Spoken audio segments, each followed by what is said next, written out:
नमस्कार, राष्ट्रीय जगत विजन न्यूज में आपका स्वागत है। मैं हूं आपके साथ वीना।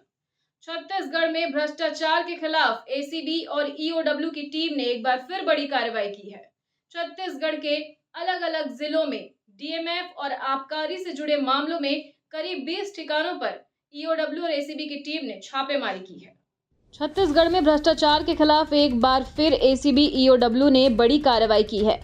आबकारी विभाग और डीएमएफ से जुड़े मामलों की जांच को आगे बढ़ाते हुए टीमों ने रविवार तड़के रायपुर, दुर्ग, बिलासपुर, कोंडागांव और अंबिकापुर में करीब 20 ठिकानों पर एक साथ दबिश दी।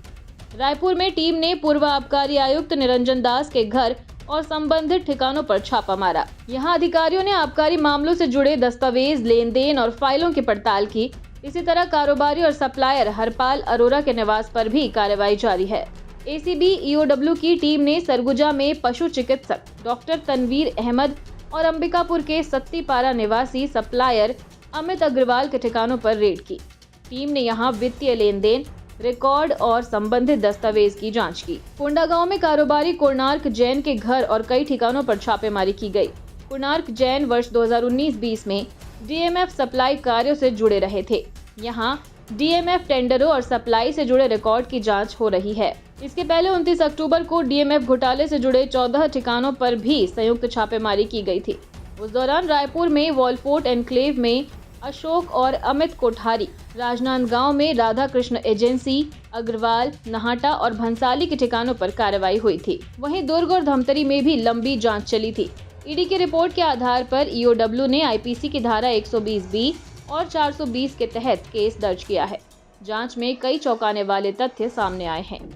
वहीं कोरबा डीएमएफ फंड के टेंडरों में बड़े स्तर पर अनियमितताएं हुई है। टेंडर भरने वालों को अवैध लाभ पहुंचाया गया था। टेंडर की राशि 25% से 40% तक कमीशन अधिकारियों और राजनीतिक नेताओं को दिया गया। 2021-22 और 22-23 में कारोबारी मनोज कुमार द्विवेदी ने निलंबित आईएएस रानू साहू और अन्य अधिकारियों से मिलीभगत की। द्विवेदी के एनजीओ उद्गम सेवा समिति को कई डीएमएफ के ठेके मिले, जिनमें 42% तक कमीशन दिया गया। ठेकेदारों ने भुगतान का बड़ा हिस्सा कैश में निकालकर अधिकारियों को पहुंचाया। कई फर्जी फर्म, डमी कंपनियां और संदिग्ध वित्तीय एंट्रीज मिली। तलाशी के दौरान 76.50 लाख रुपए कैश बरामद किए गए। 8 बैंक खाते सीज किए गए।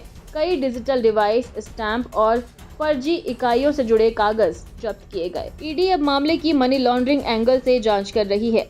डीएमएफ एक जिला स्तरीय फंड है जिसका उद्देश्य खनन प्रभावित क्षेत्रों के विकास के लिए खर्च करना होता है। अब तक ईडी 23.79 करोड़ रुपए की चल अचल संपत्ति कुर्क कर चुकी है। संपत्ति निलंबित आईएएस रानू साहू, माया वॉरियर, मनोज द्विवेदी और अन्य आरोपियों की बताई जा रही है। और फिलहाल खबरों में इतना ही। अपडेटेड रहने के लिए हमारे चैनल को सब्सक्राइब कर लीजिए। नई खबरों के नोटिफिकेशन के लिए बेल आइकन जरूर दबाइए। नमस्कार।